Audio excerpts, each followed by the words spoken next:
Hello, and welcome to Health Professional Radio. I'm your host, Neal Howard. Thank you so much for joining us today. The number of family caregivers has tripled since 1994, and about 65 million Americans have served as, unpaid caregivers to those of us that are aging and may be experiencing Alzheimer's or other forms of dementia.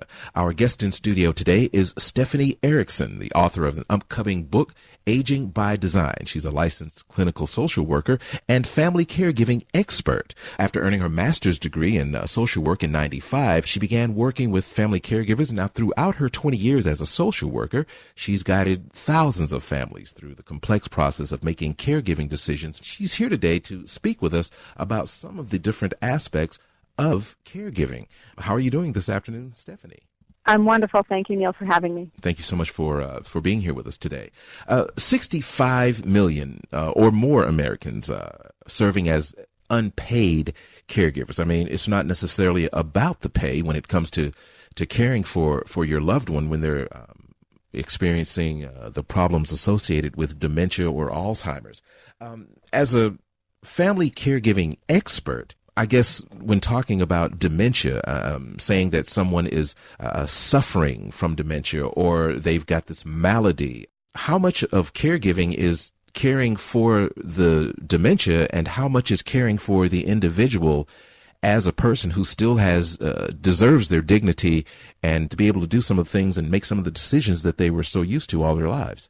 Well, I think 100% has to do with caring for the individual. Mm-hmm. I mean, all of us have something that we're struggling with at any age in our life. Mm-hmm. Having dementia, typically in the later years of life, brings along lots of symptoms that have absolutely their challenges and limits people's abilities to do some things, but there's still lots of things that we can do. And I think what's important for the caregiver and important for the care recipient is to look at this in terms of the person who is there, who is capable, who has capacities, and all care should be focused on that. I think that if we can do that and reframe our interactions and our responsibilities in caring for somebody, I think it could make the caregiver's experience more fulfilling and less exhausting and frustrating.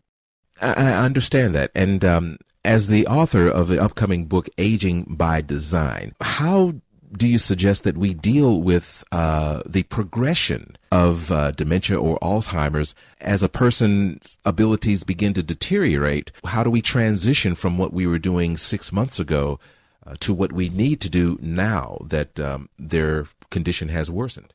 Yeah, there's a balance between, planning for what deterioration could come and making whatever necessary accommodations that you need to do in order to get ready for that progression. There's a balancing that, and then there's also the balancing of just being in the moment and caring for someone in that moment in the way that they're experiencing whatever it is that's happening around them.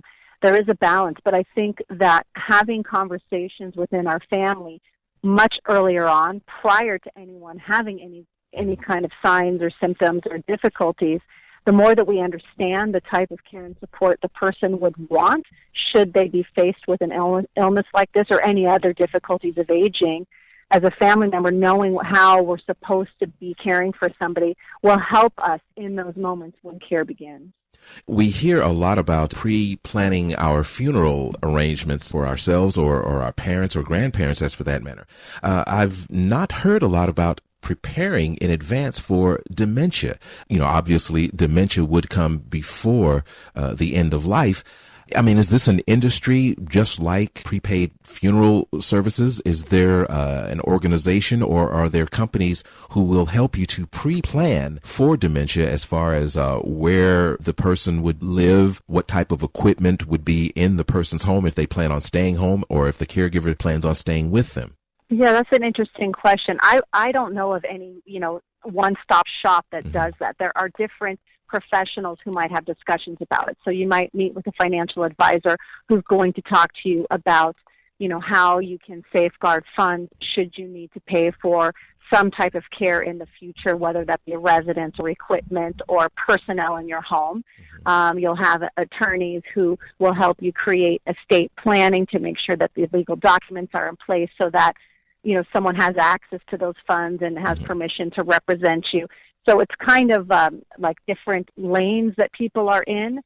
And I think that if we don't think about planning for dementia, I think people will be more open to planning, because the term dementia is very scary for people, and not everyone's going to have it. So I think it's better if we look at aging as a journey and as an experience over time, and have very general discussions about health, deterioration in a general sense, just so we can get an idea of what we might need to do in terms of planning financially and such, and then over time get to the more specific layers of, okay, so if I had dementia, what kind of care and support would I want? Okay.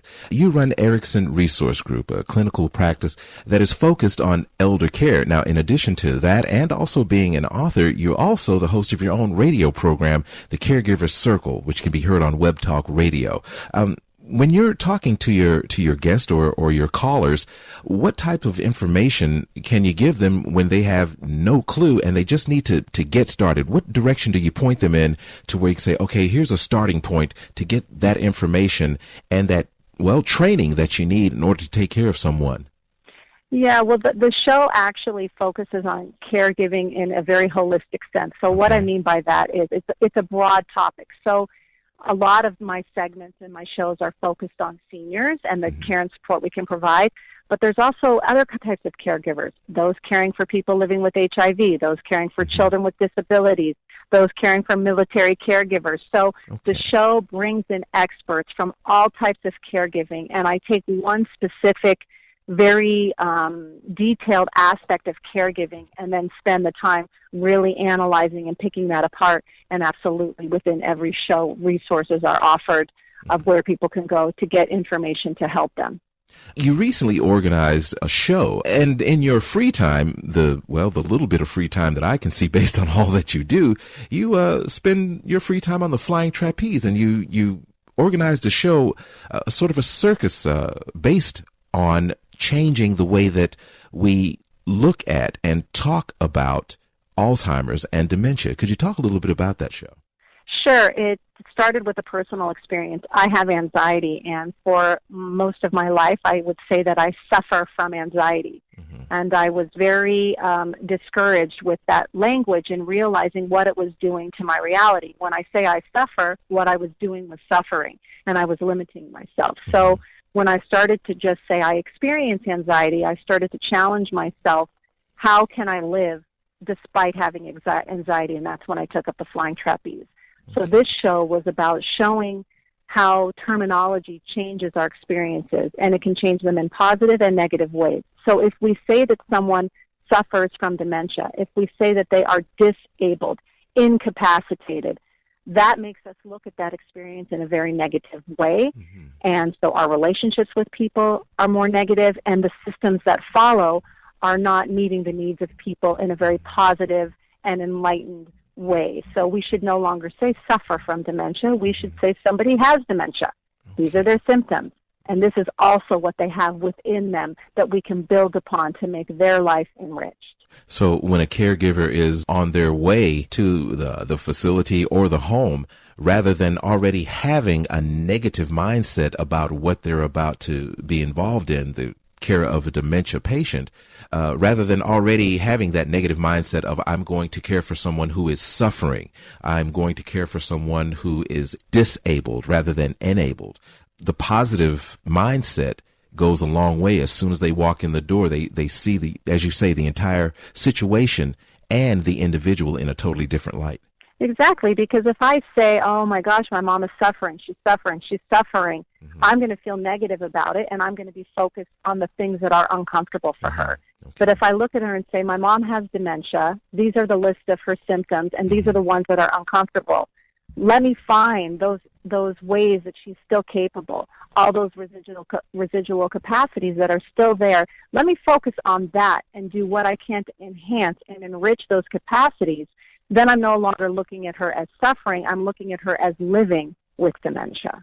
You've been listening to Health Professional Radio. I'm your host, Neal Howard. It's been an absolute pleasure talking with Stephanie Erickson in studio today, family caregiving expert, and she often speaks at caregiving and aging and Alzheimer's conferences. And she's been here today talking about how we can change the way that we look at and talk about certain diseases such as Alzheimer's, dementia, among just a few. It's been great having you here with us today, Stephanie. Thank you so much, Neal. Thank you. Transcripts and audio of this program are available at healthprofessionalradio.com.au and also at hpr.fm, and you can subscribe to our podcast on iTunes.